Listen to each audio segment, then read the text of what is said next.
understand him as that and much more. Carmichael's youth, casual dress, and charisma made him an easily identifiable hero, one whose smile and passionate speeches left an indelible impression. An adopted son of the South by way of Trinidad, the Bronx, and Harlem, Stokely adapted to while transforming whatever environment he encountered.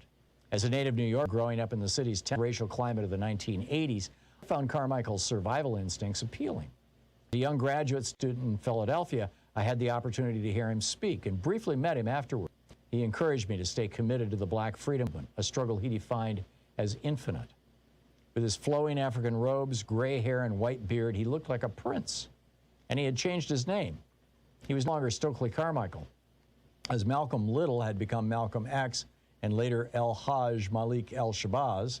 Stokely had become Kwame Ture. It was a name that paid homage to two African heroes, men who had been first presidents of their country, Ghana's Kwame Nkrumah and Guinea's Sekou Touré.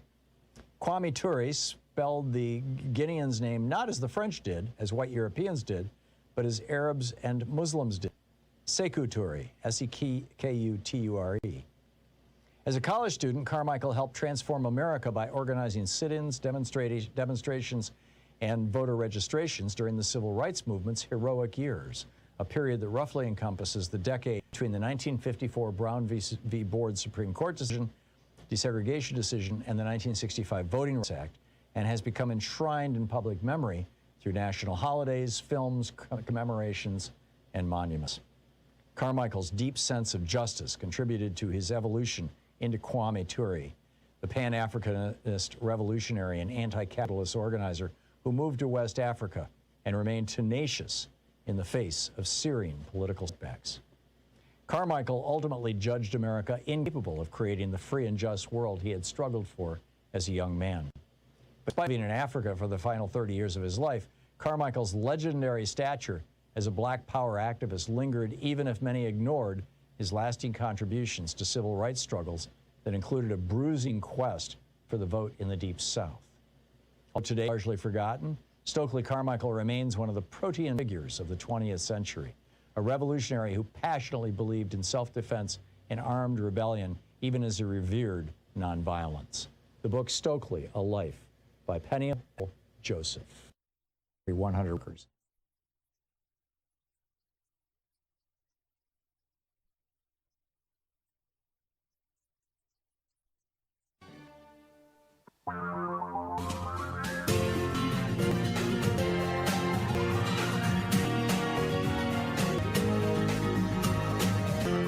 This is the Thom Hartmann Program. It's been past the hour of the Thom Hartmann Program.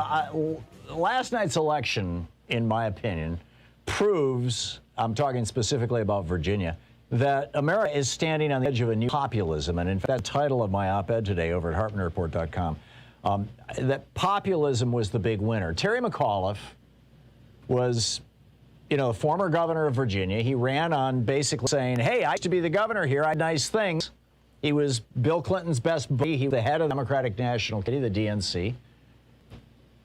And he was not a populist. He did not run as a populist. He has been a populist. He was always essentially a neoliberal Democrat. And I'm telling you, the neoliberal Democrats are dying out. And America is embracing populism.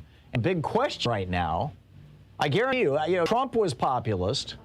And what you saw with Trump was, basically pure populism. Some of it, in many ways, Trump ran as a progressive populist. He said he was going to raise taxes on rich people. He was going to bring jobs back home. All this kind of, this stuff, these were hot button issues. These actually helped get him elected, even though he was lying through his teeth.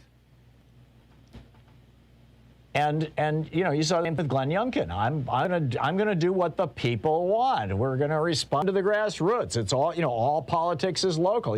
One of his big campaign issues was he was going to end the tax on groceries in Virginia. The Washington Post, Glenn Abernathy this morning in the Washington Post writes, quote, the fact that parental rights in education became a central campaign issue shows that populism is still a potent element in U.S. politics. In the Republican Party, even with Trump out of the White House, populism, not conservatism, remains the GOP's principal identity. Well, there you go. That's the problem. Back in 1932, the United States and Germany both faced populist moments as the Great Depression was ravaging both countries. Both countries elected populist candidates. We got Franklin Roosevelt in 1933. Germany got Adolf Hitler in 1933. Both populists. There is a significant difference, as that election demonstrated, between progressive populism, as Franklin Roosevelt and Teddy Roosevelt, the Republican before him, and Lyndon Johnson, the Democrat after, as they campaigned and governed on, and fascist populism, which is what Mussolini and Hitler and Franco, and in modern times, Orban and Duda and Bolsonaro. Also, you know, that they're all running on fascist populism, but populism, you know, populism can cut two ways. And frankly, I thought the election yesterday was just this simple repudiation, not so much of Terry McAuliffe, but of any Democratic candidate who's just another neoliberal, who's just running as, you know, Bill Clinton reincarnated. As you look back at the Clinton presidency and what it got done. Well, I mean, you know, there's a lot of good for the edges, and it was certainly better to have a Democrat in there than a Republican. But Bill Clinton's big signature events were ending welfare as we know and being an end to the big government, remember? And trade, signing NAFTA, and beginning the process of shipping 60,000 American factories, about 10 million American jobs overseas. And, you know, arguably Bill Clinton had no choice but to do what he did, to bed to bed with big corporations, because Reagan had destroyed the labor union base that allowed him to be a progressive, would have allowed him to be a progressive. And they got the Supreme Court in there with the Citizens United, which happened during the Obama presidency. Of course, the precursor to it happened in 76 and 78, Buckley and Bellotti, which, you know, propelled Ronald Reagan to the White House. But you got the Supreme Court changing the rule of the game so that the game of politics in America right now wildly favors neoliberal in the pocket of big money candidates and disfavors progressive populist or any kind of populist candidates. Now, where populist candidates can win, and do win, by the way, and it's why the Progressive Caucus is one of the most powerful caucuses in Congress, is because of the internet. And this was what, you know, President Obama proved for us in 2008 when he ran for president on small donations from all over the country and got the White House. Hey, we can do this. But it works to the benefit of both progressive populists and fascist populists. And I think, frankly, what we're looking at is the death of neoliberalism, the death of the old order, and a new order trying to be birthed out of it. And the Republican Party has now gone all in on populism, which is, you know, pretty extraordinary when you think about it. But I mean, you know, just for example, just a couple of weeks ago, it was just last week in the New York Times, Josh Hawley, the guy who wants to be the first fascist president of the United States, published a piece in the New York Times openly repudiating neoliberalism, openly repudiating free trade. He wrote, and I quote, "Now we must change course. We can rebuild what made this nation great in the first place by making things in America again." This is a Republican. They get ahead of the Democrat Party in repudiating their own neoliberalism, which Ronald Reagan started, but which Bill Clinton followed up on. And so the Republicans are now they're saying, no, screw that neoliberalism crap. We want our jobs back. We want low control. And you know, half of the Democrat Party is like, yeah, we're there. We've been all along. You know, Bernie Sanders and Sherrod Brown have been ragging on free trade for 20 years. But now it's Josh Hawley. He will ride that to the White House. You mark my words. Ross Perot got 20% of the vote on this 40 years ago. And I think, you know, frankly, or 30 years ago, 1992. And I think, frankly, this exact same thing could happen all over again. Only this time it could be a Republican populist. I mean, the neoliberalism, we just have to acknowledge, and for those people who say, oh, yeah, this election is just all American racism. Okay, I don't agree that race played a huge role in yesterday's election. But if it was purely racism, how is it that the Republicans ended up with a black lieutenant governor and a Latino or Hispanic attorney general? Both Republicans, but both populists. Neoliberalism is a wounded and dying animal. America is returning to populism. It's returning to LBJ, FDR, Teddy Roosevelt populism. Whether our politicians and our political class and our newspapers and media like it or not, that's what's happened.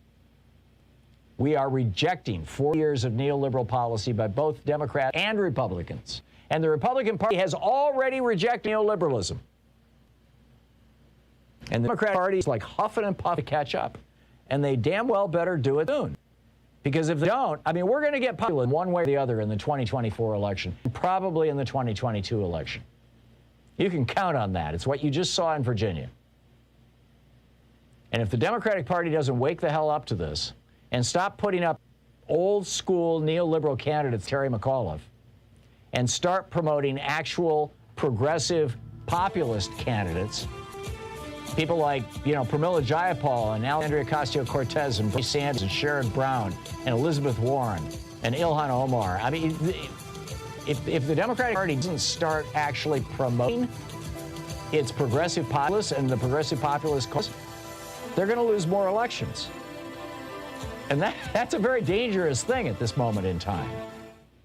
This is the Thom Hartmann Program. And to get there, by the way, they've got proof they can actually get stuff done. And in that regard, the liberals, Joe Manchin and Kirsten Sinema, are not helping.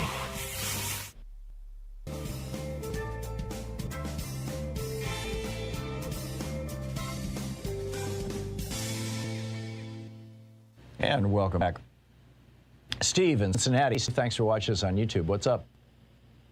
How you doing, Tom? Good. I have a question, but first I'd like to respond to what you said about how did they elect a black lieutenant governor and a Hispanic Attorney General. So I don't know what he or she ran for. Yeah, he ran for the Attorney General, AG. The top three slots. Attorney General.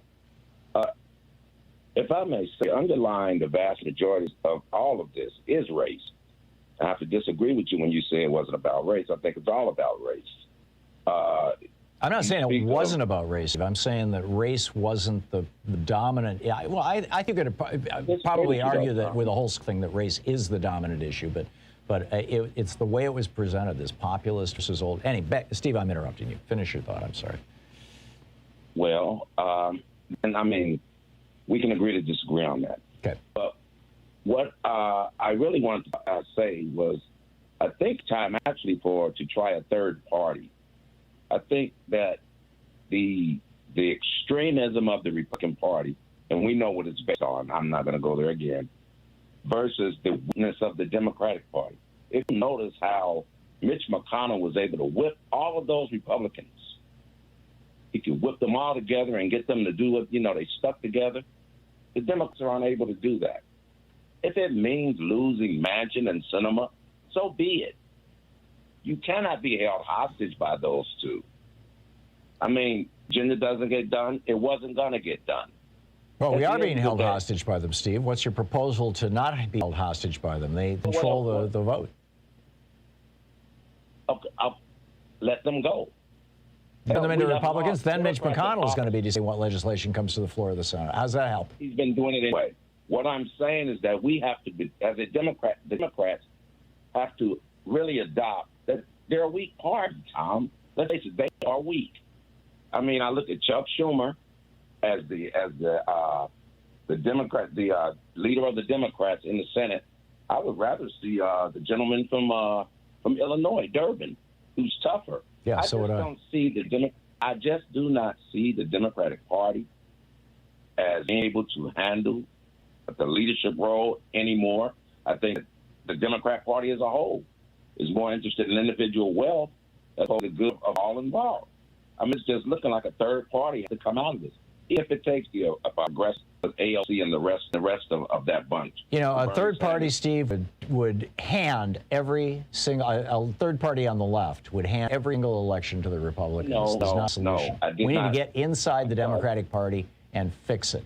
You and I watched over the last 4 years as the Republican Party purged itself of its neoliberals, right? I mean, look at that. I mean, literally, there's like 100 at the federal level. There's a little short of 100 politicians who are not running for re-election next year and in 2024 because they're just giving up. They're turning it over to the populists. The Democrats need to do the same thing. Well, perhaps I should have said it differently. I'm sure there are people in the Republican and the Democratic Party who think in terms of that do not agree with the left, the far left leaning, or the far right leaning. I would appeal to in order to bring that third party in the game. Okay. I mean, Steve, I got to run. I'm sorry. Party. We'll be right back. It's 20 minutes before the hour. Back to you.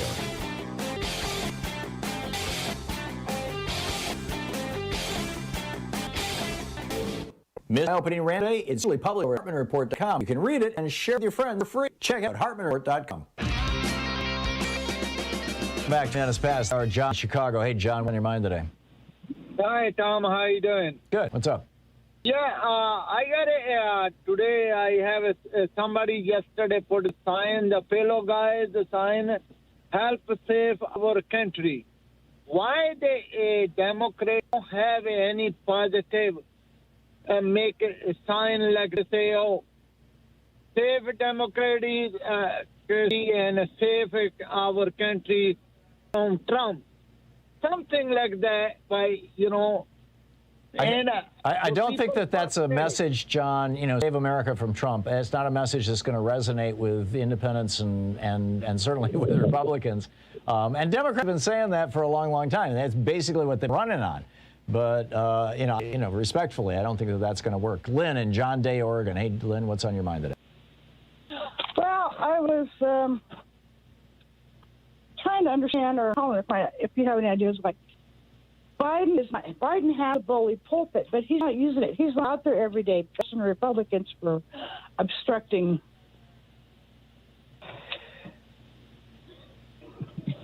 Yeah. So, I mean, it's like... Why not? That's the essence of your concern is Biden needs to get out there and start, banging people upside the head. I disagree with that. But, I mean, I run a former Republicans group. Mm-hmm. And the biggest, they're like, he's got the bully pulpit, but he's not using it. Yeah. I get it. I get it, Lynn. This is what Mark Pocan was talking about in the last hour, that he said to Joe Biden to his face. You start, you're traveling around the country and doing rallies. I mean, this is what Donald Trump did. This is what populists do. It's what Mussolini did. It's what Hitler did. It's what Huey Long did. I mean, this is what popular politicians do. And, for good or evil. Yeah, I mean, I wouldn't consider, the GOP is using populist rhetoric, but it's still nationalism. Yeah. Well, populism and nationalism are almost always intertwined. And there are toxic versions of nationalism, and there are relatively non-toxic versions of nationalism. So it's a tough one. Lynn, I got a limit. Thank you for that. Ron in Houston, Texas. Hey, what's on your mind today? How you doing? I'm glad to finally get to talk to you, Mr. Hartman. Basically, I'm just going to build on with the results last night. I would like to put a face on it. You may not totally agree, but the real source of the problem for the party, the Democratic Party in particular, is that there's a real divide in the leadership versus what base looks like and what their priorities are at this point. Keep on saying liberalism and everything else, but it all harks back to the generation that the leadership comes from and the whole how they had to do things in the Reagan era. Yeah. Versus with the AOC, everybody is we need a real purging of the leadership, and I really believe it may, for better or worse, regardless of who takes Congress once Pelosi, Schumer are gone. What do you think about that? I think you make a very important point, Ron, and I agree that basically the boom generation is the generation when the shift in neoliberalism happened in the 1980s, when the boomers were really achieving kind of maximum power, and this is kind of imprinted on them, and I think that Terry McAuliffe was a great example of that. And the lesson that the Democrats, the neoliberal Democrats got out of that was, hey, the Republicans are taking money from big corporations, billionaires. We need to too, and that message just doesn't fly with Democratic voters anymore. Democratic voters want somebody who is independent, who's their own person, and who is going to do the people's work rather than the work of General Electric or General Motors. And And that's the thing. That's this so-called, they call them moderate. Really, again, they're conservatives. Well, or they're in the bag with corporate interests and money. I mean, let's just be very, very specific about it. But yeah, I agree. Call them corporate. Okay, call them corrupted. They're compromised Democrats. Okay, that's just come that because it's either or both, really, in my mind, when you're conservative or compromised. And they're going to purge out of the party. I'm telling you, people say, whoa, Tom, you're talking about purging the Democratic Party. It already happened in the GOP. It happened over the last 6 years in the GOP. There are no neoliberals left in the Republican Party outside of maybe Romney. And he's an outlier because from Utah. And the same thing is going to happen to the Democratic Party, and Democrats who are not paying attention to this need to look out. Yeah, but here's the key. If you were talking about in general, that's push it up to a bigger picture about democracy itself and the stake for democracy. So I'm concerned it needs to happen sooner than later. Otherwise, we're screwed. I'm with you. And it needs to be the great purging because we're really at the heart of whether you talk about, and it's really part of the plan for the right wing and the corporations that align with them for decades, where they bought the Republican Party and they bought just the Democratic Party off just to create division. Yeah. And this is the situation. The Republican Party figured this out, Donald Trump. They figured it out in 2015 in the primaries. During those primaries, Donald Trump was saying all this wild stuff about how he was going to raise taxes on rich people and he was going to end free trade policy and bring jobs back home and he was going to stop immigration into the United States and all these, the first two are progressive positions. The third, I think you could argue, is nationalist, populist position, although he put a heavy racial tint to it. Bottom line is the Republican Party saw the fact that this outside former Democrat, Trump had been registered as a Democrat until a year before he ran for the presidency. This outsider foreign Democrat came in and blew up neoliberalism, the whole, Reagan's whole policy. And it worked. Exactly. And at that point, the whole Republican Party said, "Okay, we're going to die on this hill. We're going for fast populism." And the Democratic Party was still sitting around going, "Well, gee, maybe we could, we can still take money from the insurance industry and the big banks, and everything will be good. Don't worry, we can just carpet our way out of it with advertising." And it ain't going to work, Ron. Thank you. It ain't going to work. Democrats get on, wake up, get with the program. And they are, frankly. We'll be back with more of your calls. You're listening to the Thom Hartmann Program. Call 202-808-9925. Stick around, back with your calls in just a moment. It's the Thom Hartmann Program, fair and only very slightly unbalanced.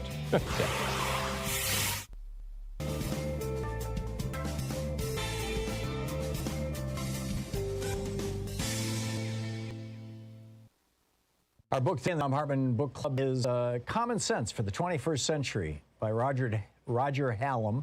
The subtitle, Only Nonviolent Rebellion Can Now Stop Climate Breakdown and Social Collapse. This is from the foreword. I was there for the past 20 years. Climate activism. It didn't work. We protested in our hundreds of millions. It didn't work. We raised billions to reach people and politicians. It didn't work. We signed countless online petitions. They didn't work. We looked to the United Nations to resolve the crisis. It didn't work. We trusted progressive politicians and their reforms. It didn't work. Al Gore had a big concert and a PR campaign. It didn't work. Countless NGOs, non-governmental organizations did their best, and it didn't work. I worked with green NGO campaigns, champagne environmentalists, and lying politicians. I was wasting my time. I had a clue back in 2007 that there might be a fundamental flaw with the reformist approach. The problem with political influence of the industrial billionaires like the brothers and other fossil fuel bosses. It was another warm night in Los Angeles. I was invited to an exclusive event. A Tesla Roadster prototype was going to be shown to press and guests. We took turns riding around the block. I watched in amazement as the Tesla was at the end of the street in the blink of an eye, with barely a sound. I felt like a caveman seeing a television. Incredible. While I was working a campaign in 2007, I had an idea for how to save the world with a massive music event and a huge fundraising effort led by celebrities to fund the biggest PR campaign to save the environment. It would be a huge global event, just like Live Aid. I sought out a prominent journalist at the Tesla event to tell about my scheme, bask in the glory of his praise. The journalist was Vijay Vithswaram from The Economist, now a life member of this Council on Foreign Relations. After listening carefully to my concept, he smiled and laughed. I was stunned. Laughter? How could I be so wrong? VJ wasn't being cruel and kind. He thought I was naive. He said, the fossil fuel industry has enough money to outspend any public relations campaign you might try by 100 times. He carried on talking, but I had stopped listening. I had my answer. He was right. Crestfallen, I sheepishly nodded and walked away. Over the next 12 years, I watched as fossil fuel companies used their vast financial capital to buy political parties, trick NGOs into fruitless schemes like U.S. Cap and Trade Initiative, sow doubt about climate science in the public discourse, and slow policy reform to a snail's pace. Their strategy worked. As climate skepticism continued to spread, climate change mitigation dropped down voters' priorities.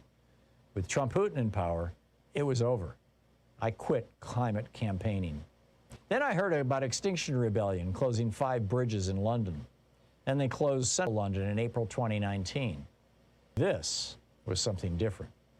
I met Roger Hallam, and he explained his ideas for a radical plan to create real change. This included, first, tell the truth. Climate skepticism was pushed by the mainstream media, which spread doubt on climate science like a plague, leaving action in its wake. The scale of the crisis is being played down, and we must get the truth out. Second, nonviolent civil disobedience. We need to get arrested, tens of thousands of us, more. No more protests, no more petitions. Instead, nonviolent civil disobedience, lots of it, and on a large scale. Close down cities until the politicians take action, or until the people do. Third, universalism. In other words, the ecological and climate crisis should not be owned by any political ideology, culture, age, or gender. As Roger Hallam says, we all have a stake in the future. We'd all be allowed to engage in action. I was convinced. We need a new approach to save ourselves and the planet. We need to spark a worldwide rebellion. We need some common sense for the 21st century. That foreword was written by, quote, anonymous climate activist. So this now is the introduction to the book. It's time to grow up and see the world as it is. There are some things which are undeniably real. There are some things we cannot change, and one of those is the law of physics. Ice melts when the temperature increases. Crops die in a drought. Trees burn in forest fires. Because these things are real, we can also be certain about what the future holds. We are now heading into a period of extreme ecological collapse. Whether or not this leads to the extinction of the human species largely depends on whether revolutionary changes happen within our society within the next decade. This is not a matter of ideology, but of simple math and physics. The United Nations has estimated that we need to reduce carbon emissions by half within a decade to have a 50% chance of avoiding a global catastrophe. Of course, this is likely to be an underestimate, as recent science shows permafrost melting 90 years earlier than forecasted, and Himalayan glaciers melt twice as fast as expected. The book, Common Sense for the 21st Century, by Roger Hallam, the co-founder of Extinction Rebellion. The subtitle, Only Nonviolent Rebellion Can Now Stop Climate Breakdown and Social Collapse.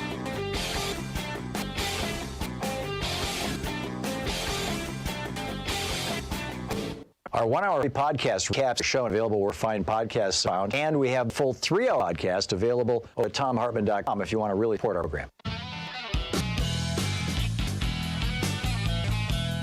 Welcome back. 34 minutes past the hour. Let's talk about yesterday's election. Let's talk about the future of America and of the Democratic Party, and also what does all this mean? I mean, how do we go forward? Well, I've already laid out to you my opinions. Pick up yours. Chris, Eagle, Pennsylvania. Hey, Chris, what's on your mind today? Hi, Tom. We got to get more people vaccinated, and then the Democratic Party got to be tougher than that. Republicans say, my body, my choice. I don't like that. Yeah, I'm with you, Chris. This is the essence right now of the Republican strategy. It's the reason why Fox News and right media are trashing vaccines and masks. It's the reason why Republicans are passing laws saying you can't have mask mandates. Mask mandates. I mean, this simple thing of not infecting other people wearing masks. You can't do that. Why? Because they want the virus to be spreading through the United States, because they believe correctly as long as we're in the midst of a virus crisis, our economy will be soft. And as long as our economy is soft, voters will vote for the other party. And in this case, the party in power is Democrats, so people will vote for Republicans. And then on top of that, you get, Democrats coming along with Manchin and Sinema saying, no, we're not going to let you do all this cool stuff that you promised people. No, ain't going to happen. Sorry. You might take a little bit of the profits out of the oil industry. You might hurt the big pharma industry a little bit. You might diminish billions that the banksters are putting in their money bins. No, we're not going to let that happen. And the virus runs rampant. The economy goes soft. The Democrats don't get things done. And guess what happens? Republicans get elected. This is not rocket science. The media seems to think it is, but this is not rocket science. Mary in Greenville, Michigan. Hey, Mary, what's your mind today? Yeah, I'm all in favor of populism and the single-pay insurance programs. I try to educate people on Medicare Advantage disadvantages whenever I can. But when I was working, my insurance paid for my natural thyroid medication that's been on the market for 80 years. But since I've been retired, you're talking Armor, Medicare, right? Yeah, Armor Synthron, yeah. Absolutely. But Medicare decided it's a low-end drug that doesn't need to be covered. They do cover all the synthetic forms, and I'm really worried about the single payer and that's interesting. Louise also has taken a thyroid medication of her life, and she's having no problem getting Armor and she's on Medicare. Are you on a Medicare Advantage plan, or are you on regular Medicare? No, I'm on regular Medicare, and I've got one of those little drug plans that so I don't have to. It's your drug plan that you have a gripe with, then, not Medicare. But they only cover what Medicare covers, and Medicare does not cover Armor thyroid. Really? Okay, yeah. Mary, maybe I'm behind the curve on this. I probably am, and I don't have an easy solution for you. Do you have any ideas about what to do about this? I've read my Congress people about it, but it's a decision that Medicare made that it's a low-man drug and it doesn't need to be covered. But I'm paying $84 a month out of pocket. Oh, well, that's and unfortunate. on Medicare, that's on my Social Security, that's a chunk. Yeah. That's unfortunate. Mary, I'm sorry I don't have an easy or a glib answer for you other than, contact your representatives. This is the sort of thing that, Congress can put pressure on the Medicare industry, on the Centers for Medicare Services, I think it is, CMS. So you may want to call your representative, whoever represents you in Greenville, Michigan, even if it's a Republican. We need to be careful what goes into that Medicare for All program. Yeah, I'm with you. I'm with you on that. Thank you very much. The old devil is in the details, right? Janet in Mount Vernon, Washington. Hey, Janet, what's on your mind today? Well, Tom, I listened to the previous caller, and she hit it right on the button about Medicare for all. And I was calling because you had a gentleman on with Representative Pocan. Said he was 77 years old, and he, I think the essence of the question, and maybe I'm wrong, but it was who is speaking up for Medicare, for regular Medicare. I, too, see these ads all day long, and my husband and I both have regular Medicare, and it took a lot of research to understand the difference. And it was through listening to you and through listening to Alex Clausen that we switched over from an Advantage plan to regular Medicare. But you really have to educate yourself, and no one is speaking out for regular Medicare. And I worry that that's how, if 40 to 40, if it gets to a class, I'm afraid that if they do Medicare for all, it'll be Medicare Advantage for all. My husband had that's their plan. medical. Well, my husband had a medical emergency a long time ago last winter, and I took him to the emergency room. He had to be admitted overnight. Luckily, it turned out to be, a false alarm, but we did not know that. We thought he was having a stroke. And we got a bill, and it was $26,000 for his overnight stay. Wow. Medicare, when it was all said and done, they paid about $2,600. We pay our deductible because we're regular Medicare. If we were on an Advantage plan, we could have been stuck with, I don't know, hundreds, if not thousands. You could have been stuck with the entire bill if the ER you went to was out of network. Yes, and there are people that have Medicare Advantage that all you hear on these ads is free, free, free. And also, at the beginning of your show, on YouTube, because we used to watch it on, for some reason it keeps cutting out on YouTube, right. But the opening ad is a Medicare Advantage ad, which I find kind of ironic. But all you hear is free, free, free. You literally, like hearing aids, you go to Costco and get excellent hearing aids for less than $2,000. I've heard of people spending $10,000 on hearing aids, and you do not have to be a member of Costco. So, to pay, I think husbands were, I know they were less than 2,000. Yeah, no, there's companies selling now for, 300, 400, 500. In fact, one of them had advertised with us for a while. But no one is speaking out for regular Medicare, and I agree. That is what his question I agree. was. No, Congressman Pocan has been outspoken. In fact, he uses his mother, his 92-year-old mother, as the example because she got a Medicare Advantage and it didn't work out that well. And he is an outspoken advocate for real Medicare. But I'm guessing the vast majority of elected politicians of probably both parties don't understand the distinction. You don't realize that Medicare Advantage is not actually Medicare. It's private health insurance with that has been allowed by law to call itself Medicare, but it's not Medicare. It's just private insurance with the same, they're going to screw you kind of strategy that private insurance companies have been foisting us our whole entire lives. And we need, I agree with the caller, we need more Democratic politicians speaking out loudly about this, particularly now as the insurance industry is spending hundreds of millions of dollars, and we can all see it on television every single day, promoting these scam Medicare Advantage plans, over Medicare. I'm completely with you. Janet, I need to move on, but thank you. One last thing. Please, Thomas, on Conversation with Great Minds, he talks about populism, and the American public needs to understand Donald Trump is not a populist. He was a fraud. You're absolutely right. And Thomas... Bernie Sanders is a populist. Yes, absolutely. And Thomas has a new book out, Populism. I just got it yesterday, and I haven't read it yet. Yes. But as soon as I read it, I'm going to invite him back on the program, and it'll probably be in the next week or so. Please do. Okay. Thank you, Janet. Good talking to you. Angela in Bowie, Maryland. Hey, Angela, what's on your mind today? Hey, good afternoon, Tom, and it's Bowie, and Bowie, Bowie, and I just comment initially about the local election. I'll say Virginia because we're right here in Maryland, and how I think that impacts the nation overall. I will say first that I thought it was interesting that Tara was trying to reach out to black communities. I'm a black woman here, and I will just say it. I'll tell you, not only do I feel insulted sometimes, but I will tell you, I know I'm not the only one, black people feel tired of trying to save America from itself.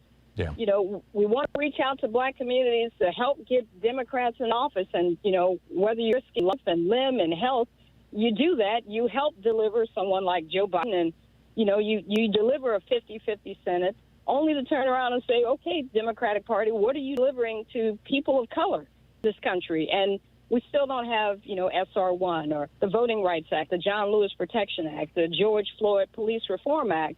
But then you want to say, oh, we want more black voters to help vote, to help save this country. And I will tell you, Tom, people are tired. We're out here, we're fighting. And the thing that I also find most troubling is that they call black voters activists. I mean, activists get something. Black folk ain't getting nothing right now. And I think it's really going to boil down to whether white America wants to live up to the promise of what America is supposed to be, a multi-ethnic, multiracial, multicultural nation, or do we want to become an apartheid country? Because that's what we're saying. All these Republican states that want to change voting, they want to repress voting, want to qualify voting. Why is it that only people of color's vote has to be qualified? No one else's. Just think about that. And I just put that out there.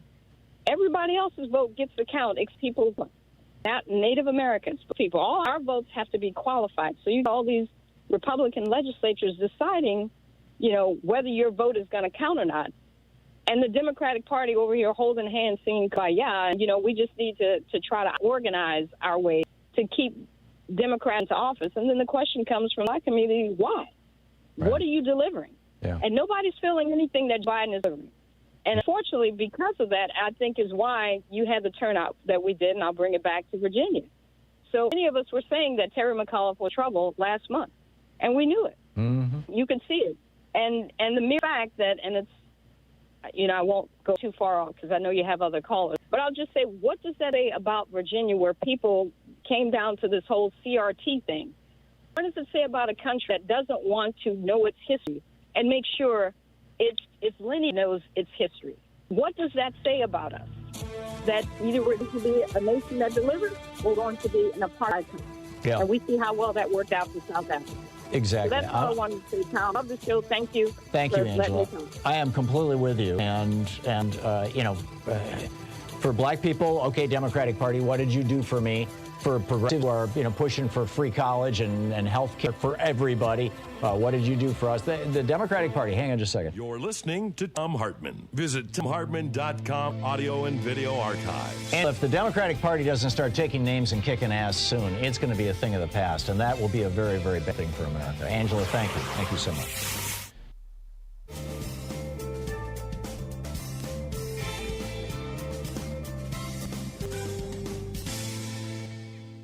And welcome back. John in Minneapolis watching us on Free Speech. Hey, John, what's on your mind today? Yeah, actually, I think Angela really raised a very important point. And, if we don't secure the vote, the Democratic Party will go away. And I am afraid that we actually will have a fascist state, or we'll have a one-party state like Brazil or some country in South America where the party is never elected. Yeah. And I don't get why they don't. Yeah, and I don't understand why people aren't, really, messaging that to the American people. That should be for even, the reconciliation bill and the other $1.5 trillion bill. Securing the vote secures the Democratic Party, or secures democracy as we know it. And, I don't want to take too much time because other people, probably have other points, but that I just don't get that. And neoliberalism, it should have died after the meltdown of the economy in 2009. It doesn't serve the entire nation. It doesn't serve the working class, the middle class. And we can't do anything about substantial problems like global warming or having Medicare for all or drug benefits, all of which would have if we didn't have strong corporate influence in our politics. And neoliberalism, essentially what it does is it makes democracy itself even redundant. Just go home and become rich like us, right. Sort of. Or just be a good consumer. Yeah, exactly. And it's pathetic. I've been a progressive, and I've been warning since 1980, after Ronald. I never thought Ronald Reagan would be president of this country, and I didn't think that the Republican Party would turn so far to the right. I mean, I grew up with Nelson Rockefeller and Jacob Javits. I mean, they wouldn't even be able to make a lot of Democrats. And Bernie Sanders, if he was in charge, would at least message. He's the one that has messaged this whole progressive change. He started it. Many people, now, they know about it and like it, and that's what people want. They want these particular things. They want to secure the vote. They want to have Medicare for all. They want to have all of the kinds of things that, bring dignity to people's lives instead of a few crumbs and a pat on the head, which I think is what we've gotten. And I've been a loyal Democrat. I absolutely agree with you. A third party is not going to work in this country the way things are set up. But we're being, undermined by our own forces in our own party. And I'm talking about Manchin and Sinema.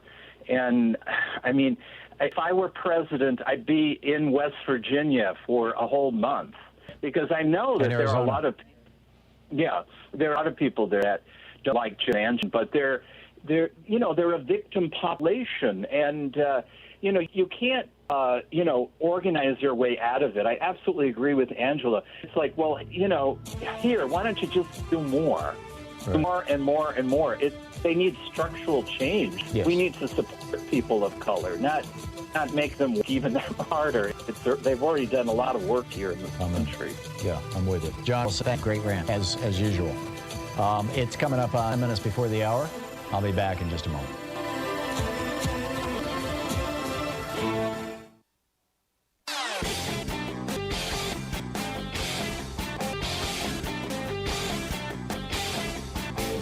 Share the Thom Hartmann Program with your friends. We're available on SiriusXM, Speech T, Pacifica, commercial stations nationwide, YouTube, Twitter, Facebook, on the Thom Hartmann app, and you can even tell your smart speaker to listen to the Thom Hartmann Program. We have a video over at ThomHartmann.com, supporters of our program, that centers around this clip from 1970. The energy crisis is real. It is worldwide. It is a clear and present danger to our nation. These are facts, and we simply must face them. What I have to say to you now about energy is simple, vitally important. Point one, I am tonight setting a clear goal for the energy policy of the United States. Beginning this moment, this nation will never use more foreign oil than we did in 1977. Never. And he continues. Moreover, I will soon submit legislation to Congress calling for the creation of this nation's first solar bank, which will help achieve the crucial goal of 20% of our energy coming from solar power the year 2000. What could have been, huh? Check it out, ThomHartmann.com. And welcome back. Thom Hartmann here with you. And let's see here, Denise in Rocky, Virginia. Hey, Denise, what's on your mind Hey, today? Tom, I'm agreeing with everybody that's been talking the last few minutes. I'm in Virginia. I voted when I saw Terry McAuliffe's name on the ticket in the primary. I voted against him in the primary. I was sitting there going, what are we doing? We're going to run a white corporate Democrat after Northam and his blackface stuff, and the statues have been coming down. We need change. And there were two black women that ran on the primary, ran against, I voted against Terry, and then, of course, I had to vote for him. We're talking talk, but we're not walking the walk. Yeah. And I don't understand what the DNC is doing. I'm just going, are you not listening to your base, to the people that are putting you in there? They're not. I don't think they are. No, they're not. And it's very troubling. I got an email from Jamie Harrison yesterday, who I think is a very good guy. But he's head of the DNC right now. And if I thought anybody read my responses, I would have replied to it. But, he was trying to raise money, and saying, we had a tough time and we need some money. And I'm like, personally, I support the Democratic Party. I support the Democratic Party aggressively. And because I guess, frankly, the only hope for America, and if a third party or some other party tries to split the vote, then we're genuinely screwed, per the caller earlier. Well, the DNC, I've tried to contact them about their messaging. They keep talking about free education. Rakana did it again, free education. A lot of people just don't want free. They just want affordable. But you got to give them a reason. We need an educated and trained populace to compete on a world stage, not just get free stuff. Yeah. And they label us as getting free because of their language. I'm saying, please stop that. Yeah, no, I'm not listening. I don't know. I agree with you. We got to change it from within. We absolutely do, and it's really the option, and frankly, that's happening, and it's happening quite rapidly, but it is not happening as rapidly as it did in the GOP, because Trump just came in and said, oh, that's it, no more neoliberals in the Republican Party, and he started purging the party of them, and now he's going after Mitt Romney, one of the last ones left. Denise, I got to move on, but thank you for the call. Sue in Southern California. Hey, Sue, what's on your mind? Oh, hi, Tom. It's a beautiful day in the gold country. Your opening treatise about the two different kinds of populism was just brilliant. And I just had to call in because the Democrats need to fight back with the same weapons that the Republicans have. They get us by calling us socialists and communists and all of that stuff. What we need to do is show that they are the fascists because we need an FDR. We can't afford a Hitler. You can only beat populism with populism. I mean, it's axiomatic, but and therefore it's true. If they'd run Bernie, we might not have had Trump. Yeah, I'm with you. It explains what you told us at the beginning of the hour. Explained why there were those Bernie Trumper people. Yep. Absolutely, because Trump was running as a populist. He was pretending to be even a progressive populist. Sue, thank you for the call. Leon in Melbourne, Florida. Hey, Leon, what's up?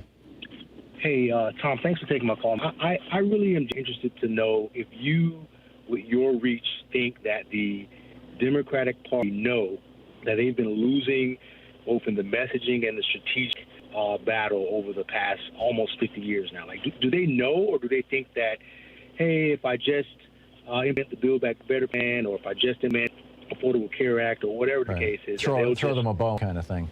Do they know they're losing? Yeah, I think so. And this is the big battle inside the Democratic Party, because you've got a bunch of Democratic politicians who basically depend on large corporate donations or the support of very wealthy people, but particularly as large corporate donations, in the pocket of insurance or the pocket of pharma or in the pocket of big oil.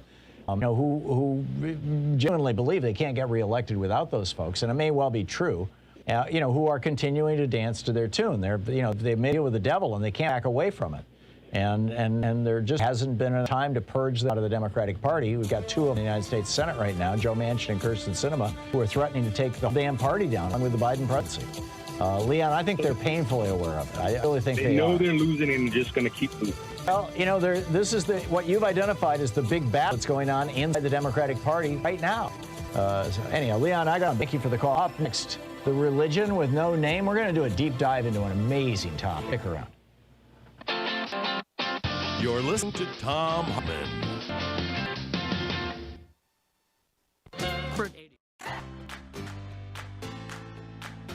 These companies support the Thom Hartmann Program. They are HelloFresh, the #1 meal kit delivery service. More info at HelloFresh.com, code TOM. C Distillery, CBD for sleep and pain relief. More info is available at cbdistillery.com, code TOM. Ground News, a well-rounded perspective for newsreaders. More info at ground.news/Tom. Angie, for any project on your to-do list. More info at Angie.com. Dinovite, a whole food supplement for your pet's immune system. More info at Dinovite.com. And ExpressVPN, the VPN that just works. More information at expressvpn.com/Tom.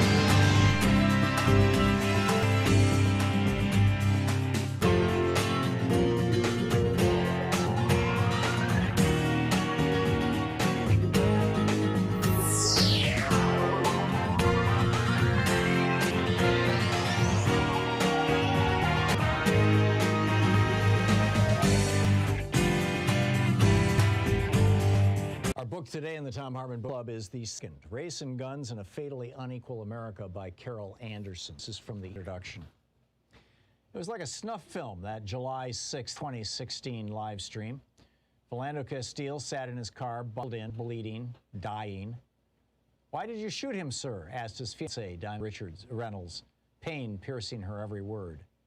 Castile, who had been pulled over in a suburb of St. Paul, Minnesota, because his quote, wide-set nose, unquote, supposedly resembled that of a robbery suspect, had been reached for his ID, but in order to avoid any surprises, let the police officer know he had a gun with him. Legally permitted, right to carry concealed gun. That was all they wanted to know. Officer Geronimo Yanez began shooting. Castile's death came just one day after Alton Sterling's down in Louisiana. He, too, was carrying a gun, which was not unusual in this to-carry state. Granted, Sterling had a felony conviction, so owning a firearm was for him illegal, but he had been robbed before and wanted protection. On July 5th, 2016, the Baton Rouge police received a 911 call that there was a man with a weapon threatening customers at a local convenience store. As officers rolled onto the scene, they saw Sterling sitting there selling CDs and DVDs, just as the store owner allowed him to do and indeed welcomed. The threatening man was not Sterling. In fact, there was no threatening man. It had been a prank call. But that didn't matter. Within a few minutes, police had thrown the black man down, pinned to the asphalt, and then started yelling Sterling had a gun. He did. It was in his pocket, where he could hardly reach it, what with the officers squatting both his legs and one arm. Nevertheless, the police began firing round after round into his prone body, point blank. Blood poured out of his chest, but not for long. Alton Sterling was dead. The back-to-back deaths of the two black men police had shot for carrying guns should have jolted into action the Second Amendment's staunch advocate, the National Rifle Association.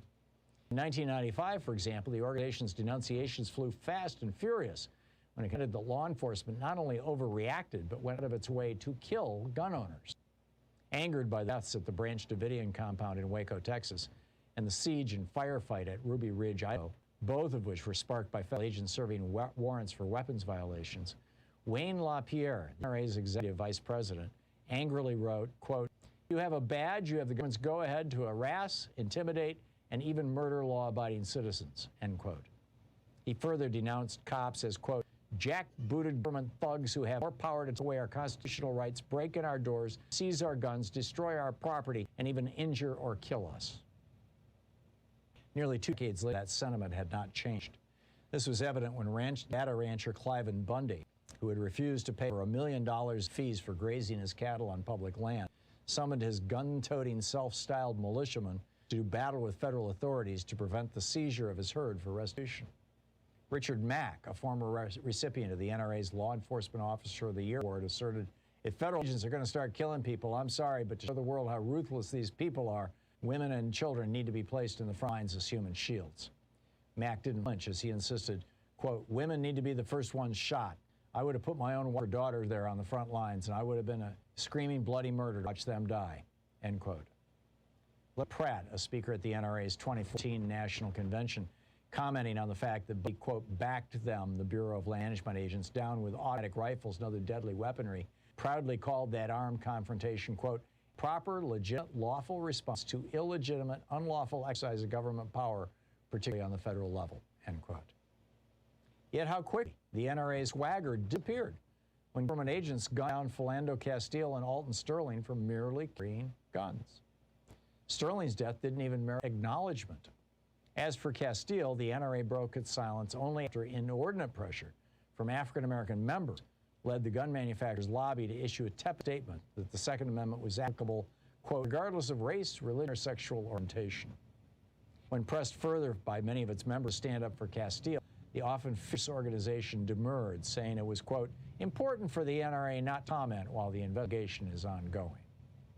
This situational silence did not go unnoticed. The NRA had not only loudly defended the rights of those at the Branch Davidian cult and at Ruby Ridge, men who had actually shot and killed members of law enforcement, but the organization had also doubled down on calling for more guns in the face of mass shootings at a public school in Newtown, Connecticut, and a movie theater in Aurora, Colorado. Yet here, the guardian of the Second Amendment is now deliberately ignoring the inconvenient fact that black men had been killed for merely possessing a firearm. Where's the NRA? Asked journalist Hannah Kozlowska. Didn't Sterling and Philando Castile have Second Amendment rights too? David Graham in The Atlantic coolly observed that, quote, two shootings give a strong sense that the Second Amendment does not apply to black Americans the same way it does to white Americans, end quote. Washington Post columnist Eugene Robinson wrote that he saw the old Jim Crow whites only sign plastered above the Second Amendment. The book, The Second, by Carol Anderson.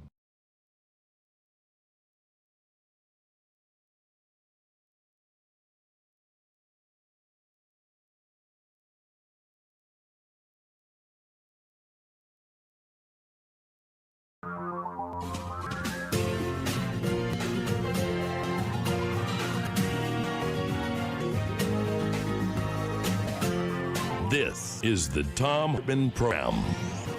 Welcome back to the third hour of our program. I wanted to do a deep dive into what, for me anyway, and I expect for most people, is an absolutely fascinating topic. The core and key origins to many of the world's religions, in this case specifically Christianity.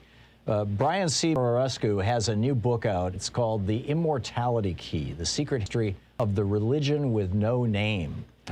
Graham Hancock, in fact, wrote the foreword, if you're familiar with his work. It's just amazing. On the line with us is Brian Muraresku, the author of this book. Brian, and he will be with us the full hour. We're going to do a Conversations of the Great Minds deep dive into this. Brian, welcome to the program, and thank you for writing this absolutely brilliant book. Let's start out with first of all, the premise of the book. What is the immortality key? Good to be here, Tom. Good to see you again. So, well, I've been searching for that key for about 13 years now. It's one of the great scholars of the 20th century, Houston Smith, once referred to as the kept secret history, which is essentially two questions for me. Number one, did the ancient Greeks use drugs to find God, as controversial as that might be? And even more scurrilous, did the earliest Christians inherit some of that same technology? Are psychedelics at the root of Western civilization? Lots of controversy, lots of questions, and I went on for the science. Yeah, and I could get where, it might be that psychedelics would do that.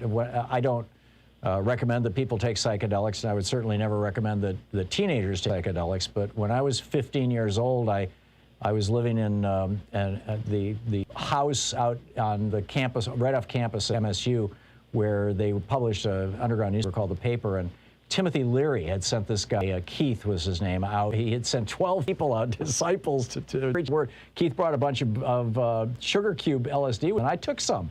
And that got me started on a spiritual quest that's lasted my whole entire life. I mean, I would say it changed my life for the better in a very significant way. Led me to transcendental meditation, led me into just a whole world of things. It makes perfect sense that acid experience, as it were, would be a beginning point for religions. Tell us about the temple of, is it Eleusis?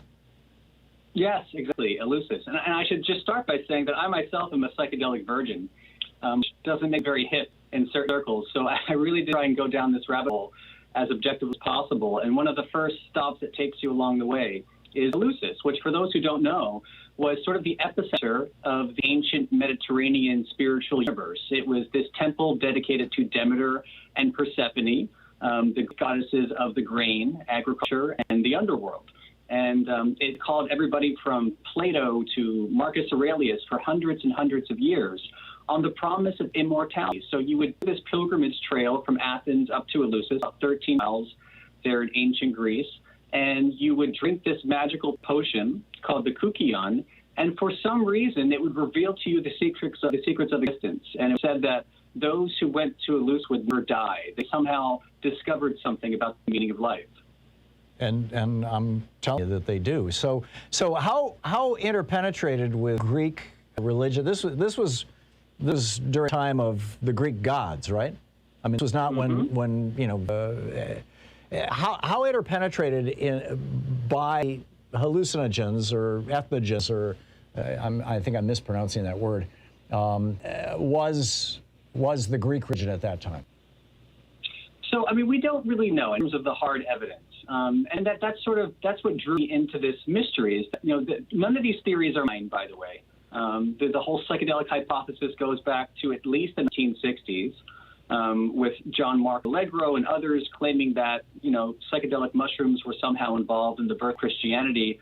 The book that I really follow, it came from the late 70s. It was authored by Gordon Wasson, Albert Hoffman, who discovered LSD, and Carl Ruck, who is still actually a professor at Boston University. And they claim that something like ergot, which is this natural fungus that grows on cereal crops, and from which LSD can synthesize, by the way, they claim that had somehow made its way into this magical potion and was responsible for unleashing these life-changing visions that the initiates report at Eleusis. But for the longest time, there was no hard archaeobotanical data to support that. So that's what I went on the hunt for and wound finding. And tell us about it.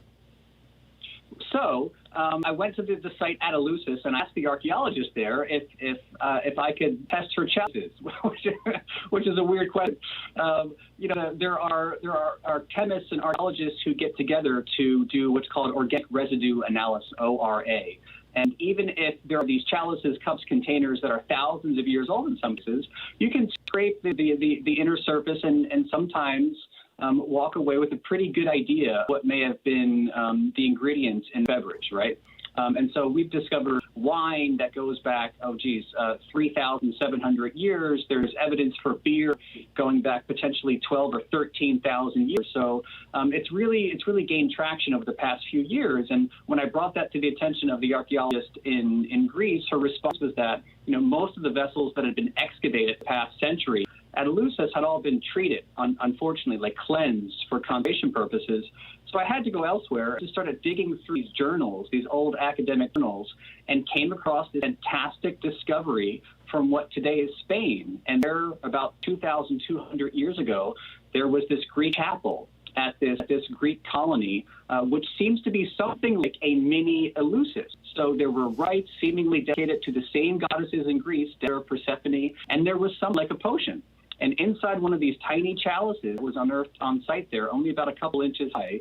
The archaeologists found the actual remains of some kind of beer that seems to have been spiked with ergot. The very same ergot was hypothesized back in the 1970s. So I'm not sure we can call this an LSD beer, but it's awfully tantalizing. Yeah, it would be awful close to it. So this was apparently key to Greek culture, or at least part of the Greek religions. I mean, are there writings that might support this? Was this a secret? It was all secret, which is noting. So we're piecing together clues, which is what classicists largely do. Only about 1% of the total literary output from antiquity has survived. We're really digging into the record and trying to find as many clues as possible. I mean, Plato and others would leave scattered lines without revealing what actually happened at Eleusis. Plato, for example, talked about this blessed sight and vision he witnessed, and he called Eleusis the holy of mysteries. Cicero, the great Roman statesman, said Eleusis was the most exceptional and divine thing Athens produced. So, like, when you think about Greek religion, we've got all these silly stories of gods and goddesses interfering in human affairs, but I'll sometimes say Eleusis strikes me as a real religion of the ancient Greeks. Skeptic people who just wouldn't follow fairy tales. They went to Eleusis to experience something apparently tremendously profound. And this is part of indigenous aboriginal cultures all over the world. Most people are familiar with ayahuasca down in South America, but I spent some time in Australia years ago with a native Australian Aboriginal shaman, and he could identify here's a psychedelic plant right here. This is what we used to use, that kind of stuff. I mean, this is part of human history, is it not just Greek history? Oh, this far precedes the Greeks. I mean, so I focus on the Greeks and the Romans and the Christians just to put them into context. I mean, just to put them on this human timeline. But, I've been having these fascinating conversations with a colleague of mine in South Africa, a paleoanthropologist by the name of Lee Berger. He studies archaic hominids, right, going back hundreds of thousands, sometimes millions of years. And, I start my book at the agricultural revolution. So, again, 12, 13,000 years ago. But all we're talking about is humans and archaic hominids getting in touch with their environment. I mean, how could you survive without some kind of sophisticated understanding about not just where to find your food, but how to find your medicine, and occasionally how to get high? It would happen. And so I think it's only a matter of finding the data to support how far back this goes. But we have some analysis that points it very far indeed. We're talking with Brian C. Muraresku. He is author of The Immortality Key, Secret History of the Religion No Name. And this is an absolutely fascinating book. We will continue. What impact did this have on Christianity? How did it even shape Christianity after this? Stick around. This is the Thom Hartmann Program. And Muraresku is the author of The Immortality Key. He's our great mind. We are doing a deep dive. Stick around.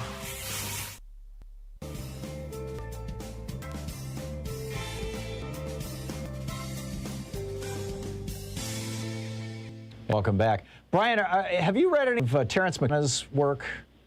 I've read a fair amount, yes. Yeah, me too. McKenna lays out a hypothesis that what we call human consciousness right now might have evolved out of what you might call pre-human or, advanced hominid consciousness, specifically as a consequence of humans experimenting with, is it entheogens? How do you... Entheogens, yes. Entheogens, thank you very much. Experimenting with psychedelic substances. Well, what do you think of that?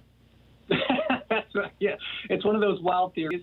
There's some great YouTubing you can do on the stoned ape theory. I feel like it might get more currency in academic schools. We call it something like the pharmaphilic hominid hypothesis. How about that?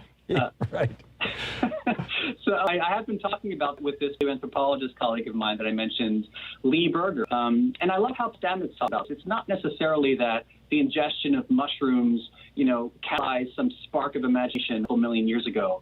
It very well could have been the ritual ingestion of some kind of fungus, maybe million times over millions of years, that did somehow affect the cultural rise of what would become Homo sapiens. I know it's a very big idea, but I do think through things like the art chemistry that we've been discussing, especially dental calculus analysis, I do think there's some hard data out there in the field that we're going to dig up in the coming years. Yeah, I know Paul, and he's very passionate about his mushroom, I'll tell you. Is there evidence that any other animal? I know. We know that birds will go fermented fruit, and elephants will go fermented bananas, and they all love getting drunk. But what about psychedelic substances? Do they affect other animals in a similar way? Is there any evidence that other species are using these? Oh, yeah, there's a great book I always consult, Giorgio Samorini. I think in English it's Animals and Psychedelics. It's pretty self-explanatory. And it's chapters and chapters of some of the examples that you mentioned, but also insects.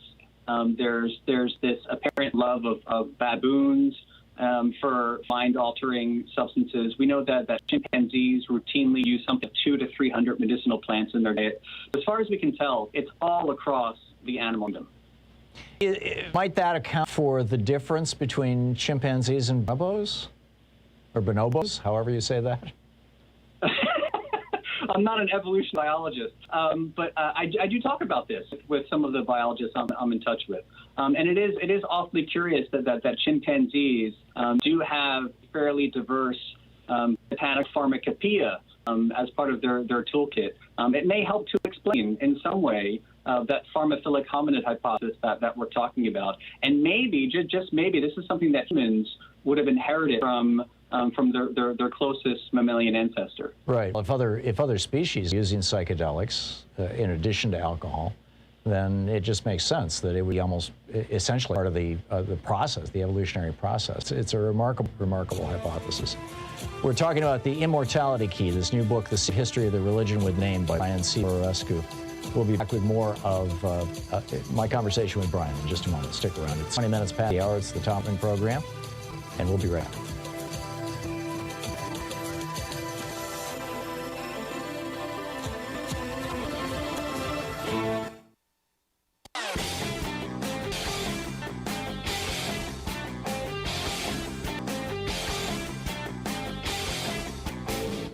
My opening rant today, it's usually published at HartmannReport.com, where you can read it and share it with your friends for free. Check out HartmannReport.com.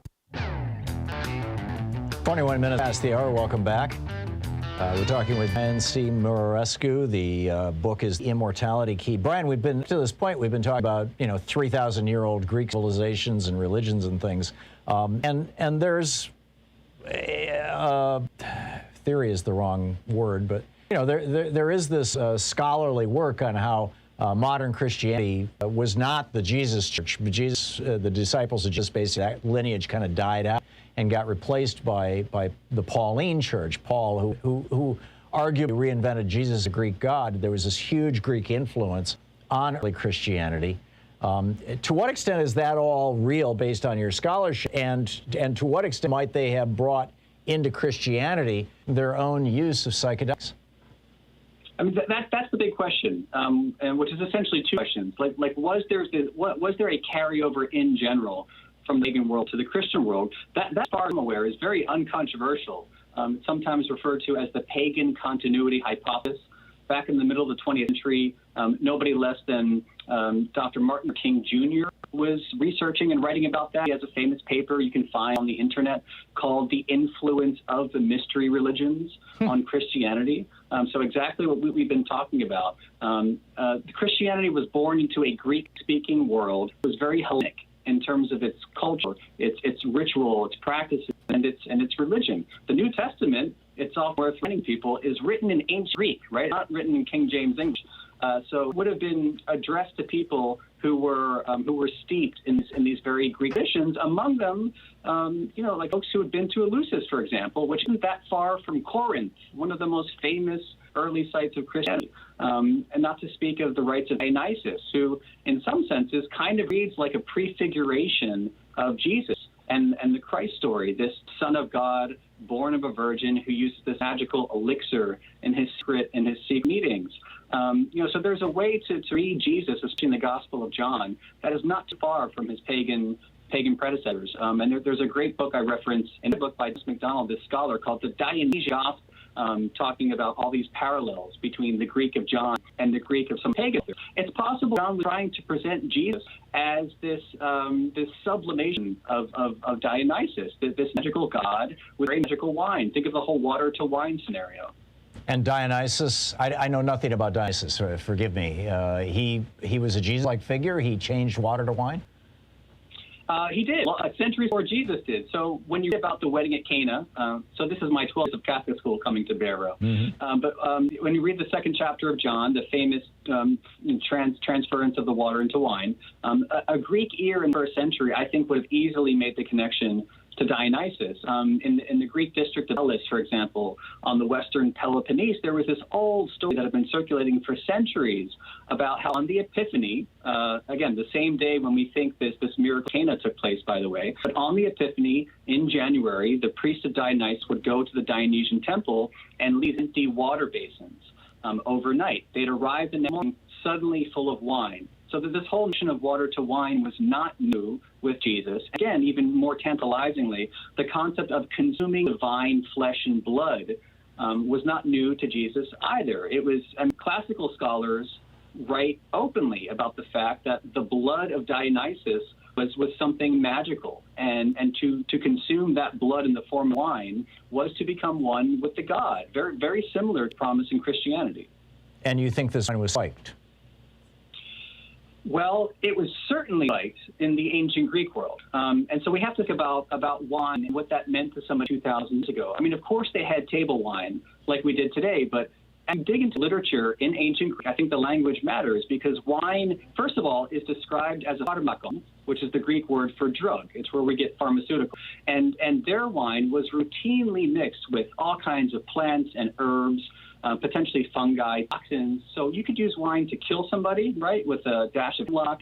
You could use it to heal somebody with the right plant concoction, and you could use it to elicit visions.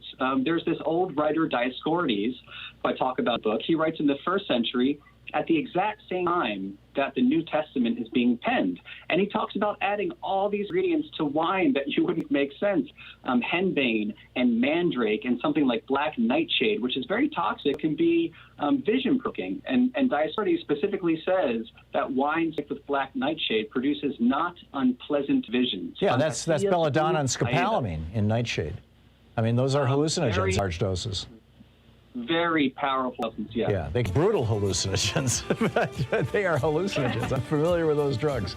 Okay, we're talking with Brian C. Muraresku, his book, The Immortality Key, The Secret History of the Religion with No Name. We'll be back in just a few minutes as we continue our conversations with great minds. I almost said wine because I was thinking, the sacrament. Okay, in Christianity, we drink wine. Let's talk about that after the break. Stick around. We'll be right back. You're listening to the Thom Hartmann Program. Call 22808-9925. Conversations with Great Minds, the book, The Immortality Key, with Brian Muraresku.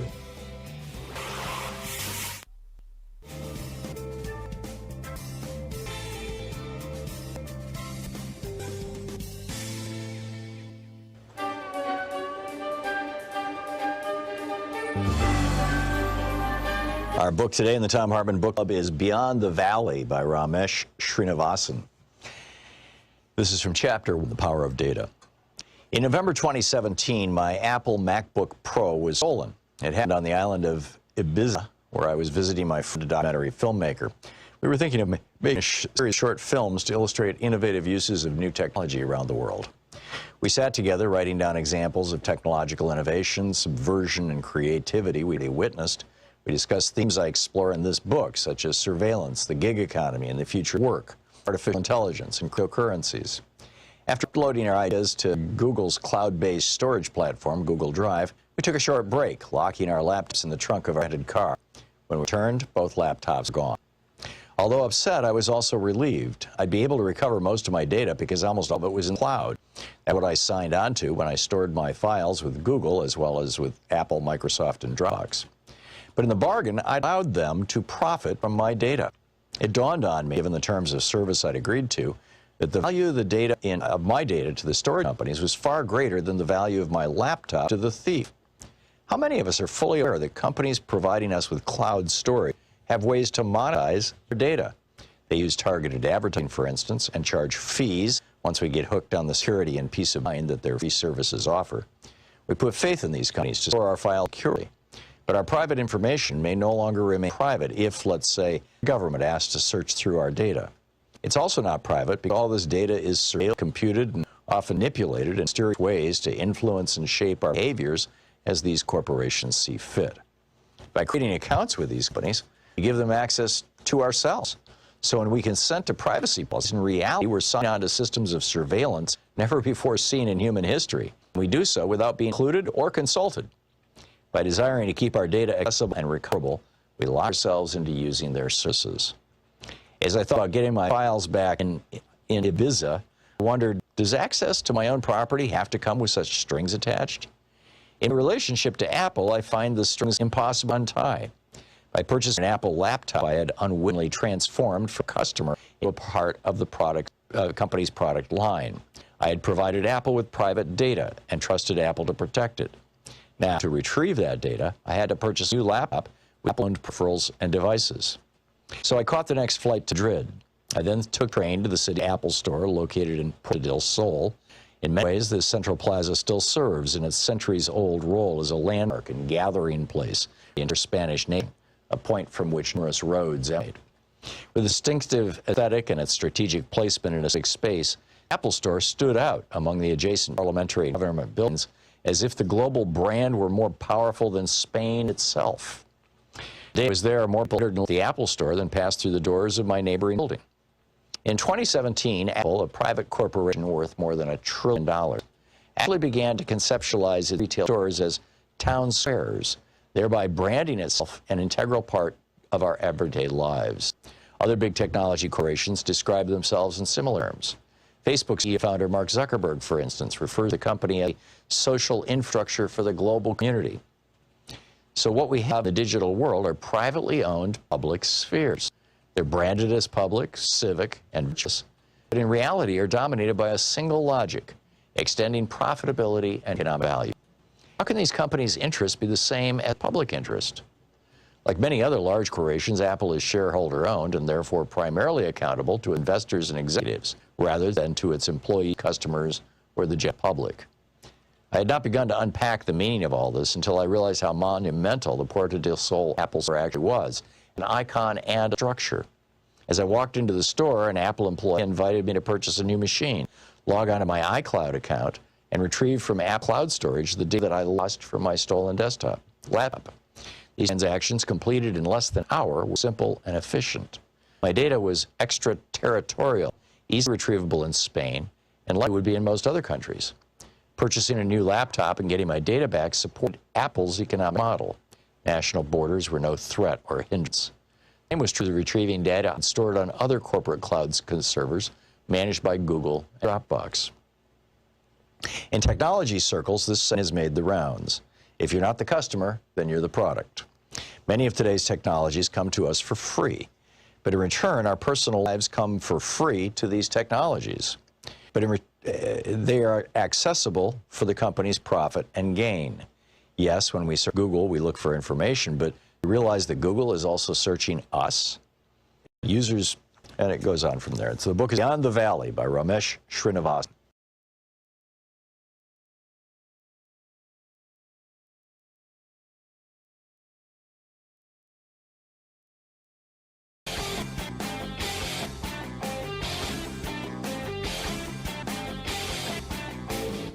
Our One Free podcast recaps the show, and it's available where fine podcasts around. And we have the full 3 podcast available over at thomhartmann.com if you really support our program. We have a new video op-ed over at thomhartmann.com. So, ever heard of molnupiravir? It's a new drug that actually looks like it reduces the probability that you will end up hospitalized or dead from COVID-19. It's a 5 course. You take a pill every day, 5 days. It costs Merck, the company that is selling, $17.74. Take that 5-day, 5 pills. And they're selling it to you, to the federal government, for $712 per 5 pills, per, treatment course. You say, what? And here's where it gets really interesting. The Defense Reduction Agency, which is part of the Department of Defense, provided $10 million of funding to Emory University to develop this drug, and $19 million in additional grants came from the National Institutes of Health. We paid to develop this drug, and now we're paying $700 for it? Really? Check it out. There's a video over at thomhartmann.com all about it.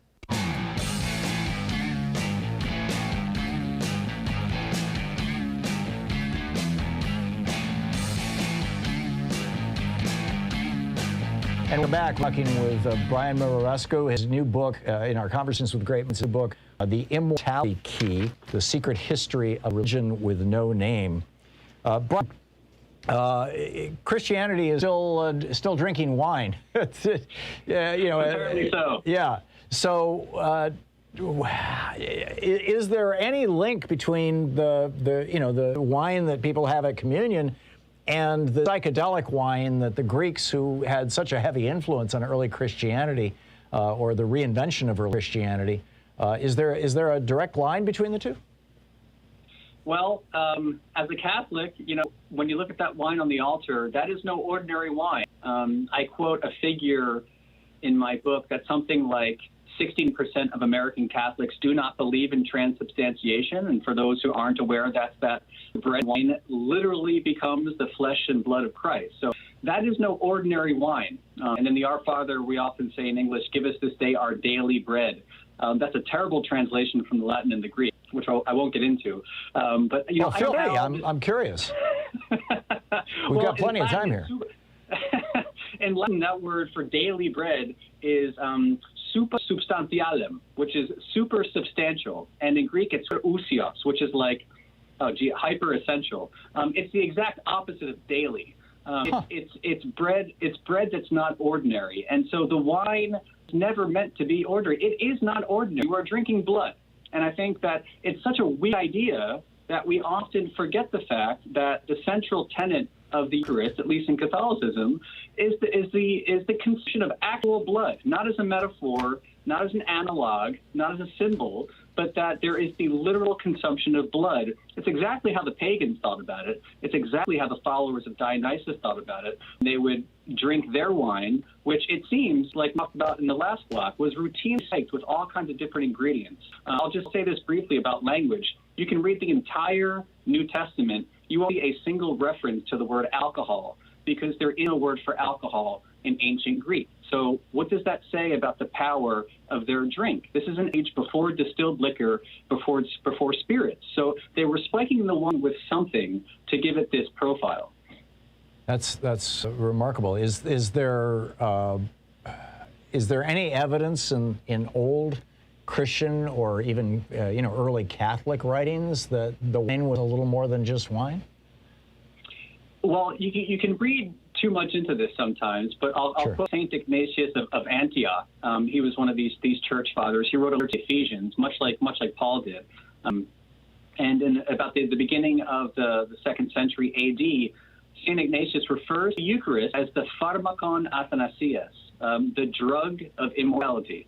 Now, again, you could think that's just fancy wordplay, but I think Ignatius is playing on a tradition that goes back 1,000 years to the time of Homer, where, again, wine is often referred to as a pharmakon, not as this innocuous beverage, but as this versatile vehicle to carry different kinds of drugs to induce different kinds of experiences, whether that was purely therapeutic or medicinal, or whether it was for recreational purposes. We know the Greeks really enjoyed their symposium, or occasionally, something visionary, what we would call a sacrament, to really induce this kind of sense of communion with your chosen wine god. Well, and it makes sense that it would be wine because, it has both water and alcohol in it, and some drugs are water soluble or tend more to be water soluble. Others are more alcohol soluble. So it would be kind of the ultimate, all-in-one solvent if you want to convey some kind of psychedelic or medicinal or whatever substance into somebody's body. There's a considerable body of literature around how Christianity adopted the psychedelic rituals of people from the farthern Europe. The shaman of the Laplanders and the Norway and northern Sweden, indigenous people who used a mushroom that a red mushroom with white dots on it, that the reindeer would eat, and their livers would metabolize the toxins in this mushroom but leave intact the psychedelic substance in it, and then the shamans would go around and gather up the yellow snow from the reindeer after they fed them these mushrooms and turn that into a brew that they would drink, and then they would have visions, because it contained methyltryptamine, DMT, and they would have visions of little reindeer flying through the sky, and you get this guy dressed up like a giant red mushroom with dots all over it. That's Santa Claus. Is that, and then the Yule log, and I mean, the Christmas tree at the shortest day of the year, the priest would go up on the highest hill and light a tree on fire to reignite the sun, and the next day the days start getting longer, and everybody would say, he did it again. How much of that I mean, you know, that's all unique to one part of the world, Northern Europe. There's a real psychedelic tradition there that seems to be connected to Santa Claus. A, what are your thoughts on that? And B, are there other examples of that kind of bleed through? This isn't from Greek mythology. This is, you know, Northern Scandinavian mythology of religion, of bleed through of psychedelic traditions into Christianity. I get, you know, ayahuasca, for example, South and Central America. Right. Well, you know your Santa Claus myth well, Tom. I'll say that. Siberian shamanism is often credited for it's being a repository for all this lore around the Amanita muscaria mushroom in particular. That's the famous red and white mushroom from our fairy tales and our children's books and some of our Disney movies. There's something to that. I'm not sure how much of it made its way into Christianity. I mentioned John Marco Allegro before. He wrote an inflammatory book called The Sacred Mushroom and the Cross, where he writes about exactly that, by the way, and how the Amanita, all potential psychedelic candidates, that was a stand-in for Jesus Christ, that actually Christ never existed as a historical figure, but the Gospels were drafted in this way to seal this secret, and the big secret that Jesus was just a mushroom. You can imagine how it was received in academic circles. Yeah, not well, I would think. Well, I use John Marco Allegro as a bit of a cautionary tale for how best to approach this. But, you know, the root of your question is spot on, which is that pagan continuity hypothesis. That's what really draws me in. Doesn't necessarily have to be the Greek or Roman world, although I think the Greeks had an enormous influence, like we talked about before, for the development of Christianity, not least of which because it gave its sacred language to Christianity, before Latin, that is.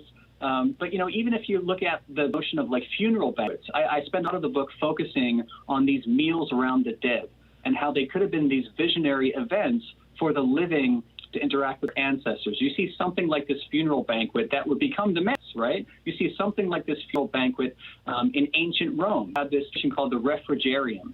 And I spent many occasions spelunking under the streets of Rome, looking at all these catacombs and trying to look for clues to what the Romans were really doing and how much of that made it into early Christianity. The answer is quite a bit. There's quite a bit of overlap from this pagan, call it like a Day of the Dead ceremony. It would happen right under what is St. Peter's Basilica. There's a necropolis right there where these very pagan sort of drinking parties would take place, the dead. Wow. Bacchanalia, I think. You write that the 4th century A.D. When the Temple of Eleusis, correct my pronunciation, was destroyed, and that Gnosticism was emerging with Christianity at that same time, excuse me, disappeared around that same time. Tell us what Gnosticism is and what's the significance of that? Right. So, I mean, back to the point of the Greeks, nothing more Greek than the Gnostics. I mean, the word itself is Greek. It comes from the Greek gno, which means to know. So these were the folks who claimed to know. They claimed identity with the divine in them, that spark of the divine, that to know oneself at the deepest level. This is how Hegel describes it from Princeton University, that to know oneself at the deepest level is simultaneously to know God. Well, that's a heresy, according to the Church Fathers. And there were different groups of Gnostics, largely in the 2nd to 4th centuries. Like you said, they disappear at the 5th century, along with all these other pagan traditions, as the Church is growing and expanding and becoming more bureaucratic and selecting which books go in the Bible and which don't, and convening the councils under the aegis of the Roman emperors, by the way. So as Christianity becomes the state religion, these heresies begin to disappear. There was no appetite for that on the one hand. And then on the other hand, again, the secret meetings and magical sacraments, I think they tended to die under the weight of their own secrecy. They just don't lend themselves well to organized religion. Well, wasn't there also a large element of, if you can take psychedelics and see God all by yourself, you don't need a priest? Well, that's a very romantic idea, and maybe this is certainly what the Gnostics believed. It's unclear to whom was their allegiance, right? Was it to the bits of Rome and elsewhere, or was it to that divine in themselves? And today, that's the great tension between the mystics and the bureaucrats, right, or between clericalism and individual spontaneous fits of piety. There's always been that tension in the church throughout history. I think it's there today. Well, isn't there a good piece of that in the evangelical movement, that you should have a personal relationship with Jesus? You don't need Pope, don't need the church, you don't even need me as your pastor. You just need to have this personal relationship. Isn't that just a variation on that? That's exactly right. That's where the Protestant Reformation came from in the first place. This is where evangelicalism came from, accepting Jesus as your personal Lord and Savior. Why do you need the priest, the bureaucracy, and all the rest of it? I mean, I think this has been happening in Christianity for 2,000 years. I think it's the same today as it was 2,000 years ago. We can't agree on the mystery of who this figure was and what it all means. Yeah, it's pretty remarkable stuff. So what happened to the mystics, and how did the Christian mystical tradition get transformed? We'll get into that in just a moment. We're talking with Brian C. Muraresku. He is the author of The Immortality Key, The Secret History of the Religion with No Name. We'll be right back. You're listening to Thom Hartmann. Visit ThomHartmann.com for audio and video archives. Conversations with great minds around the Immortality Key.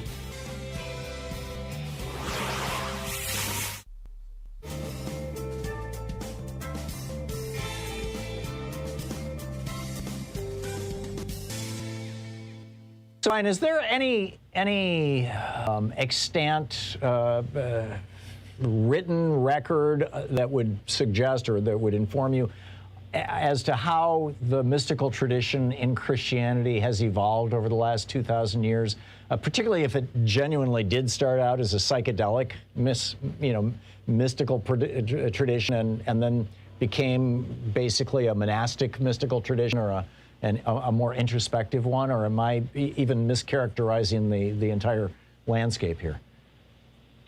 No, I mean, this is why I think the psychedelic conversation is bound up with a conversation around mysticism, right? And I think that they live and breathe in the same arena of our minds. And you mentioned your early experience with psychedelics. This is how some of the earliest scholars, like Houston Smith, who I mentioned, Aldous Huxley, Alan Watts, they all look to psychedelics as catalysts of mystical consciousness. I think it was Alan Watts who even prophesied something like a popular outbreak of mysticism if psychedelics were to become popularized. Aldous Huxley talked about a revolution. Well, that happened in the 60s. I was there.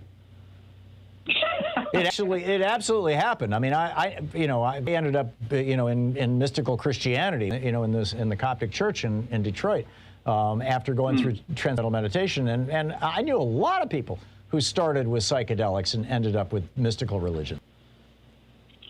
It doesn't surprise me. And if anything, psychedelics under the right setting, under the right circumstances, I think they are a backdoor or a side door into a genuine spiritual adventure. Sometimes call them something like the Google Maps for the kingdom of heaven. I mean, it's all well and good to talk in abstract terms about doctrine and dominology, but at its root, mysticism is about experience. The word, again, is Greek, and it was used for the initiates at Eleusis. The moustes was the person who would keep silent. It's from the muo, which means to keep your mouth shut. So these were folks who were exposed to secrets, and it's no mistake that Christianity was born with secrets. Even in Mark 11, when Jesus is asked why he speaks in parables, these weird stories about the mustard seed and the prodigal son, Jesus himself said he's talking about mysteria. And that word is defined in the Greek lexicon as a religious secret. It's confided only to the initiated and not communicated by them to ordinary mortals. So, for me, there's no debate that Christianity is born of secrets.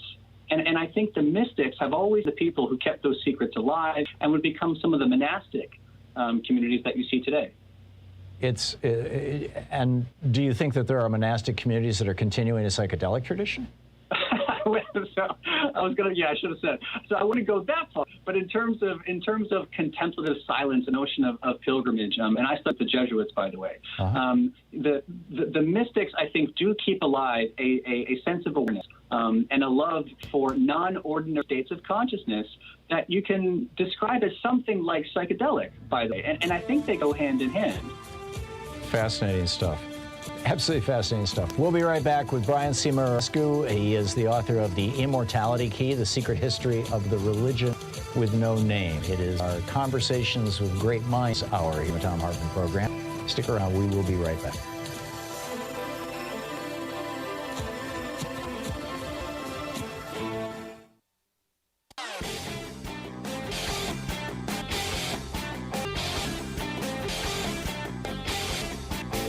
Change starts with you. You can be calling your Democratic or Republican representatives to let them know what you think by calling 202-224-3121. Capital Switchboard, it'll get you right through to them. Hey, we've got a new video up over ThomHartmann.com about big mail-in. You heard about this? This is not talking about George Bernard Shaw play got made into the movie My Fair Lady and all that stuff. No, this is a PR firm in France. And, you know, you hear from Americans that, oh, we never put Donald Trump in jail because only third world countries do that. France is not only not a third world country, they're our oldest ally, and they just convicted their former president for the second time of fraud and corruption around his way he was running his campaigns. Nicolas Sarkozy, they just convicted him a second time. Now he's appealing both of them. He's, you know, walking around with an ankle bracelet. But I've got all the details on this video over at ThomHartmann.com. You can check it out. But, you know, again, anytime somebody says we can't put Trump in jail, tell them, hey, France did.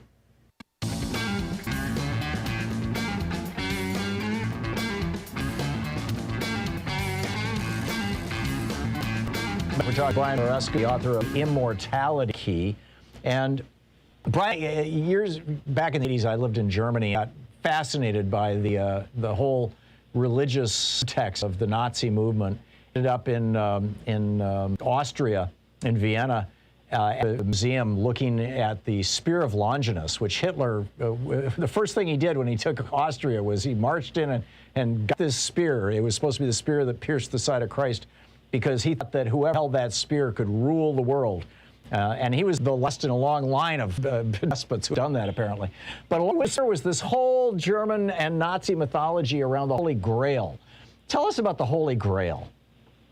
Well, so I don't want to align myself with the Third Reich, but I share that interest in the Holy Grail, as did Indiana Jones. You know, it's alternatively the cup was used by Jesus at the Last Supper, or it was the cup that bought his blood as he was dying on the cross. So either way, the repository for some kind of magical potion. Now, I don't think we'll find something at the upper room in Jerusalem to prove this one way or the other. But in some ways, my book, and it continues to be the case, I'm happy saying I'm on the hunt for the Holy Grail or some kind of proxy. I do think that chalices did survive from the very earliest celebrations of the Mass in the 2nd, 3rd centuries AD. And I do think they have fingerprints and clues that will give us a better understanding of what was really happening in Paleo-Christianity. So you're continuing your research? Yes, and probably for a good many years to come. What other religions, by the way, we have about a minute and a half left. What other religions have the kind of psychedelic backstory? Does Hinduism makes a lot of sense. Islam? It does. Hinduism makes a lot of sense. It's non-controversial. I've gotten in trouble for talking about it, but there's this notion of the soma. So soma is this, again, ancient beverage that is praised in the Vedas, some of the earliest literature that survives from the subcontinent, written in Sanskrit, which incidentally was part of my studies at undergrad. And there's been a lot of speculation onto what soma was, and some really interesting papers that have been written comparing the soma to this potion we've been talking about the entire hour, to different potions that would pop up in Persia, through the Vestan language like that. So as far as we can tell, there's something fairly universal about experimentation with these potions, mind-altering states. But not specific. Aldous Huxley borrowed it.